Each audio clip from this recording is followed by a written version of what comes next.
ये है बादलों के ऊपर बसा हुआ एक इस्लामी गांव, दुनिया के सबसे ऊंचे मकामात में से एक, जहां घरों की छतों को छूते हुए बादल गुजरते हैं और अजान की आवाज बादलों के दरमियान गूंजती है।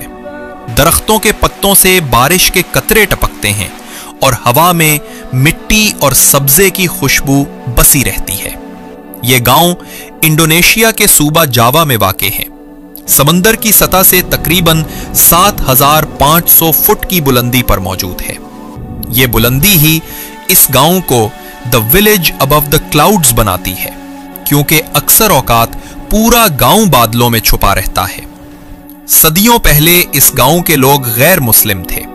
यहां के लोग कदीम जावी अकायद और बुद्ध मत रिवायात पर अमल करते थे, मगर वक्त के साथ जब अरब और गुजरात के मुसलमान ताजिर तिजारत के सिलसिले में इन इलाकों तक पहुंचे तो उन्होंने इस्लाम की रोशनी इस गांव तक पहुंचाई। इस गांव का नाम देसा सिम्बुंगन है, जिसकी आबादी तकरीबन 1000 से 1200 के दरमियान है। यहां के लोग ज्यादातर खेती बाड़ी करते हैं।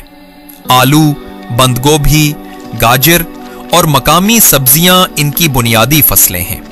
बुलंदी की वजह से यहां की मिट्टी सर्द और जरखेज है, जिससे इनकी पैदावार पूरे इलाके में मशहूर है। यहां की मस्जिद अल हिदाया गांव के मरकज में वाक़े है, जहां 5 वक्त आजान दी जाती है और रोजाना नमाज अदा की जाती है। यह गांव साल के ज्यादातर हिस्से में बादलों, बारिश और ठंडी हवा में डूबा रहता है। यहां के लोग मजहब के मामले में निहायत मजबूत हैं। फजर से पहले अक्सर लोग वुजू के लिए चश्मे पर जाते हैं और जुमा के दिन पूरा गांव एक रूहानी इज्तिमा बन जाता है। दीसा सिम्बुंगन अब इंडोनेशिया के मारूफ सियाहती मकामात में शामिल हो चुका है। यहां से तेलगा चेबोंग लेक और सिकुनिर हिल जैसे मकामात दिखाई देते हैं, जहां सूरज तुलू होने का मंजर दुनिया भर से लोग देखने आते हैं।